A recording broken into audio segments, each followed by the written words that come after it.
ஒன்று இங்கே சில மித்ஸ் இருக்குது. அந்த மித்ஸ் திரும்ப எல்லாரும் அதை பற்றி ரீகன்சிடர் பண்ணணும், அதை பற்றி ஒரு ஒரு மறு விசாரணை நடத்தணும்னு நான் நினைக்கிறேன். சினிமா வேற, யூடியூப் வேற அப்படின்னு பல பேர் சொல்கிறாங்க. அப்படி கிடையாது. அப்படி சொல்கிறவங்க ஒன்று யூடியூப்னா என்னங்கிறத டிஃபைன் பண்ணணும், அல்லது சினிமானா என்னங்கிறத டிஃபைன் பண்ணணும். அது இல்லாமல் இது ரெண்டும் வேற வேற. யூடியூப்ல தான் நாங்கள் சினிமாவுக்கான பயிற்சியை எடுத்தோம். யூடியூப்ல நாங்கள் சினிமா தான் செஞ்சுக்கிட்டு இருந்தோம். என்ன யூடியூப் நமக்கு ஒரு 10 நிமிஷம் அவகாசம் கொடுக்கும், சினிமாங்கிறது 2 மணி நேரம் 2.5 மணி நேரம் அவகாசம் கொடுக்கும். அந்த 10 நிமிஷம் சினிமாவில் இருக்கிற லிபர்ட்டி கூட யூடியூப்ல இருக்காது. யூடியூப் இன்னும் ஒரு ஸ்ட்ரிக்டான மீடியம்.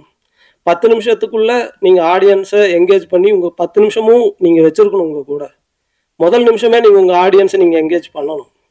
இல்லைன்னா அடுத்த சேனலுக்கு ஸ்க்ரால் பண்ணி போயிடும். சினிமாவில் கூட 200 ரூபாய் கொடுத்து உள்ளே வந்துட்டோங்கிறதுக்காக ஒரு அரங்கத்துக்குள்ளே பல்ல கடிச்சிக்கிட்டு உட்காந்துருப்பாங்க. யூடியூப்ல அப்படி கிடையாது.